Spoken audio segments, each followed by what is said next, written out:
ଘରର ସୁଖ ଶାନ୍ତି ପାଇଁ କେତୋଟି ନିୟମ ପାଳନ କରିବାକୁ କୁହାଯାଇଛି। ସୁନ୍ଦର ଘରଟିଏ ନିର୍ମାଣ କରି ଏହା ଭିତରେ ସବୁ ପ୍ରକାରର ଅତ୍ୟାଧୁନିକ ସୁଖ ସୁବିଧା ବ୍ୟବସ୍ଥା ଖଞ୍ଜିଦେଲେ ବି ଶାନ୍ତି ଓ ସୁସ୍ଥରେ ଦିନ ବିତାଇବା ସବୁବେଳେ ସମ୍ଭବ ହୋଇନଥାଏ। ଘରର ସୁଖ ଶାନ୍ତି ପାଇଁ କେତେକ ସାଧାରଣ ନିୟମ ପ୍ରତି ଦୃଷ୍ଟି ଦେବାକୁ ବାସ୍ତୁବିଦମାନେ ପରାମର୍ଶ ଦେଇଛନ୍ତି।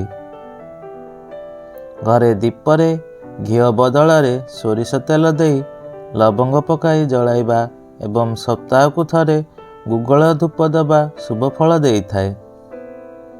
ପ୍ରତି ଗୁରୁବାର ତୁଳସୀ ଗଛ ମୂଳରେ କ୍ଷୀର ଅର୍ପଣ କରନ୍ତୁ।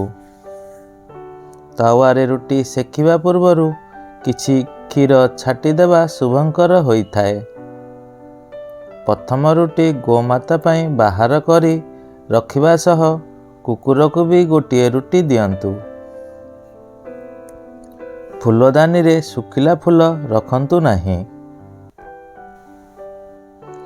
ବୈଠକଖାନାରେ ସନ୍ଥ ମହାତ୍ମାମାନେ ଆଶୀର୍ବାଦ ମୁଦ୍ରାରେ ବସିଥିବାର ଚିତ୍ର ଲଗାଇବା ଭଲ। ଦକ୍ଷିଣ ପୂର୍ବ ଦିଗରେ ସବୁଜିମା ଭରା ଚିତ୍ର ଲଗାନ୍ତୁ। ପାଣି କଳରୁ ଯେମିତି ଟୋପା ଟୋପା ପାଣି ନ ପଡ଼େ ସେଥିପ୍ରତି ଦୃଷ୍ଟି ଦିଅନ୍ତୁ। ଯଥାସମ୍ଭବ ଗୋଲାକାର ଆସବାବପତ୍ର ଘରେ ବ୍ୟବହାର କରନ୍ତୁ। ଏହିସବୁ ନିୟମ ମାନି ଚଳିଲେ ଘରେ ସୁଖ ଶାନ୍ତି ରହିବ। ଦର୍ଶକ ବନ୍ଧୁ, ଏହି ଚ୍ୟାନେଲରେ ଯଦି ନୂଆ ଅଛନ୍ତି ତାହେଲେ ଚ୍ୟାନେଲକୁ ସବସ୍କ୍ରାଇବ୍ କରନ୍ତୁ।